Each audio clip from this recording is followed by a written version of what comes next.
Hi, everybody. Dan Illman, Mike Beer, taking a look at the feature race at beautiful Del Mar on Friday. Let's throw up the field for race number 6. The real good deal stakes. 3-year-old Calbreds going 7/8 of a mile. It's a big field at Del Mar, Mike. Even with the 10, known idea, an early scratch, the horse they're all going to have to beat is on the far outside. That's the 13 Shady Tiger. He's won 4 in a row. It doesn't matter if it's turf or dirt or sprint or route.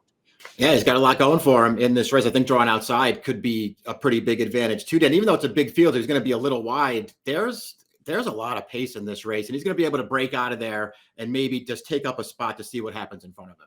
Now let's throw up the Timeform US pace projector in here. Again, the number 10 known idea is scratch. So this pace projector will update once scratches are completely official on Friday afternoon. The pace will still be fast because you have a course like the number 8 Prince Prancelot, who showed good speed 3 starts back.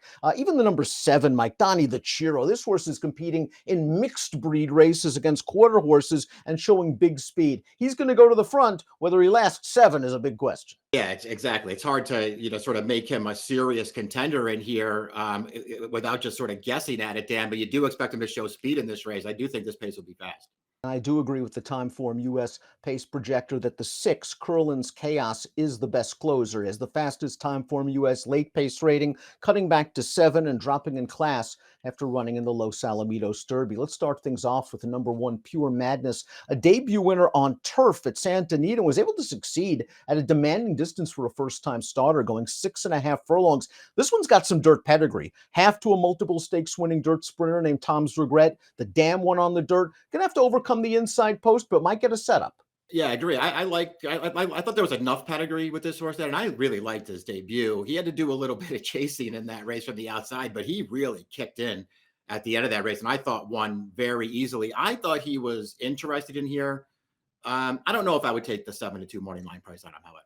Like the number 1 Pure Madness, the number 2 Mio Bambino comes into the real good deal off of a debut victory, and it was a likable win up in Northern California. Let's watch Mio Bambino at Pleasanton. This horse has a lot to do turning into the stretch, Mike. He's going to run by everybody. He's not bothered by being in behind horses here, and once he gets into the clear, he streaks on home. The third place finisher came back to graduate at the Sacramento Fair. He's a big price in this race, and he did break a bit slow. You're going to see both him and the horse to finish the second, though. They kind of make the same run in here, Dan. They were both well back off the pace. They both got clean runs inside, and they run 1-2 in here as the leaders sort of came back to him a little bit. I guess he's just going to hope for the same situation here, Dan. Sit back, fast pace in front, get a clean run into it. We'll go from 2 lightly raced horses to a horse with plenty of experience. That's the 3 Stay on the Fence, who's already met the starter 12 times. Now, while the favorite in here has had his number, this horse didn't have an easy trip in the Echo Eddie 3 starts back when he finished a good second behind Shady Tiger. And they ran very well when they found a good spot for him. This race, first level allowance against Calbreds, only a field of 4. Stay on the Fence got to the lead. He was able to back down moderate fractions, but I really like the way he sprints on home the final eighth of a mile. Throw out his last race going long on turf. Yeah, they tried something different with him last time. It didn't work out. He wins this race we're watching really easily. Doesn't feel like there was much competition for him in there, Dan, but I like the way that he did it. You referenced the Echo Eddie before. Was he going to beat Shady Tiger that day? No. Was he going to finish a lot closer to him that day with a clean trip? Yes. I think this horse is getting better right now. As even though he's run so many times, I think he's just starting to get good here. I like him switching surfaces and cutting back.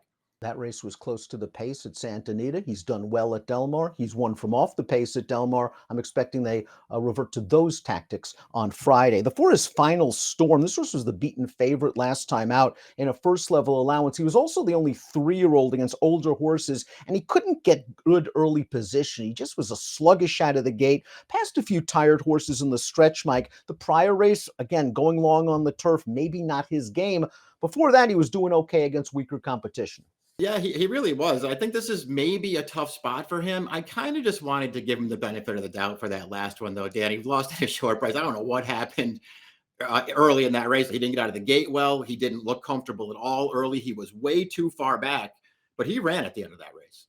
The 5 is Tequila Talkin, who ran well in his career debut at 17-1 to finish second, and he then built on that performance with this race, stepping out of the maiden claiming ranks into the maiden specials at Los Alamitos. Not a lot of pace on in here. They went 23 for the opening quarter, and Tequila Talkin was battling for the lead, but he's pretty game. The source on the outside seems to have some momentum, and Tequila Talkin just refuses to lose. Yeah, he's up in class here. He's sort of more game than anything else, but he is going to get the job done. A little forward progression there from start one to start number two. Boy, they're asking an awful lot of him here, Dan. Right off of a maiden win to go 7 against this field. I think it's going to be a tall order.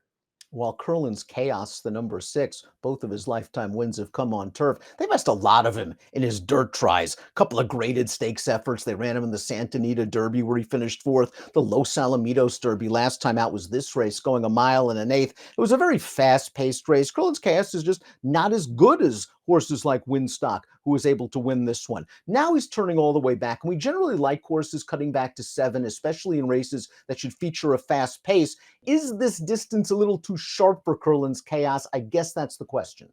Yeah, I guess that is. I don't really, I don't mind him cutting back at all in this race, Dan. As you mentioned, his last 3 dirt starts are open stakes races. So he's obviously, better spotted in this kind of a race. He's also won twice in his career. They're both on turf. So, who knows what his best game is? I really don't. And I don't think he's a good enough price really on the morning line for me to get interested in him. Not that I don't think he's a contender in this race. Donnie the Chiro, the number 7, is your expected pace setter. He is still a maiden coming into this race, despite winning 2 against mixed breeds, going 1,000 yards at Los Alamitos. Going 1,000 yards at Los Alamitos, going 7 furlongs against stakes horses at Del Mar. It's a different story, but he looks fast from the stalls. Yeah, we'll expect speed from him here. I'm personally am not expecting him to be around at the end, but I guess we'll see what happens. Prince Prancelat is up next, the number 8. Another horse that can be close to the pace. Just couldn't get there last time out, turning back from a mile to 6.5 at Los Alamitos. His prior race going on the turf. Again, not too interested in that performance. The Echo Eddie, though, was somewhat disappointing. He showed speed and tired that day. I think he might find a good spot off Donnie the Chiro, might inherit the lead, but then here come the closers. Yeah, exactly. We'll see if he can pull a different trip this time, and then whether or not it makes a difference. I guess we'll see. The tough part for me with him, Dan, is in his Echo Eddie. It was just bad, I thought. I mean, he did take pressure on the early lead, but he was no match for those horses. And then when you get to his really good races, his 2 top figures, they're when he's able to make a clear early lead, and that might not happen in here. Maybe the 9 Last Call London's really going to benefit from this 4-month layoff because he did not run very well in the Echo Eddie last time out, and now he's been given a break. His prior starts on dirt, pretty good. He actually won the King Glorious going a mile at Los Alamitos, 3rd in the Cal Cup Derby, 2nd in the Turf Paradise Derby. I think 7 furlongs will hit him right between the eyes off the layoff. He's got a race or 2 that makes him interesting. I'm going to agree with all that stuff. I mean, they kept him in that stake series last year where they just sort of progressively go longer. He ran in every one of those races, and he ran well in those races too. Maybe all the racing just took a toll on him. Dan, he was awful in the Echo Eddie, and that's probably why they stopped on him. Known idea the 10 is going to scratch, so we'll move on to the 11. Bubba Kakeo, who's going to try dirt for the first time, and another horse with dirt pedigrees by Smiling Tiger. He's a half-brother to a multiple stakes place dirt horse named Hotitude. He's very lightly raced. He has upside, and he's shown some ability on the turf. And he maybe has the right running style too. I can see him maybe getting the right trip in here, Dan, if he handles dirt. It's just, one of those situations there. He's going to have to be way better on dirt than he's been on turf so far.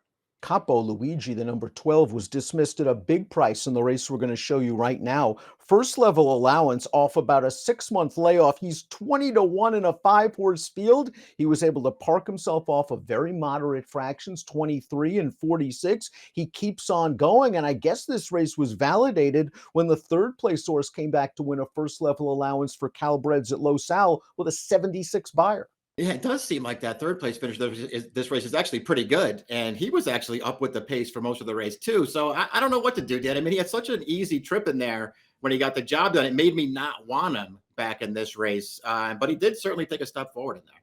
And here's the number 13, Shady Tiger, the morning line favorite. He's won 4 in a row. He just won the Snow Chief going 9 on turf. His prior race on dirt was the Echo Eddie. We're going to watch that now. He's on the outside making a clear run. Well, down on the rail, stay on the fences, living up to his name, and he's sort of bottled up right there at a key juncture. Shady Tiger has no such issues. He has a clear run, and he runs right by him in the stretch. Beat 4 of these, very impressive. Stay on the fence. You'll notice runs on late. Yeah, I just liked this performance from this horse. In some ways, did he have all the best of it? Sort of a competitive pace, and he just sat off it on the outside in the clear. But boy, the way that he finished that race off was really impressive. He's made no mistakes so far, Dan. He's the horse to beat in here. Your call how short you want to go on him as far as price goes. Tuned up for this breezing 5/8 and 58 and change at Del Mar for Phil D'Amato. Let's take a look at our top picks for the real good deal. Mike's got a real good deal for you, and a horse at a price. That's the 3, Stay on the Fence. We saw the trouble he endured 2 starts back. He's got a lot of experience, and that last race just dirties him up.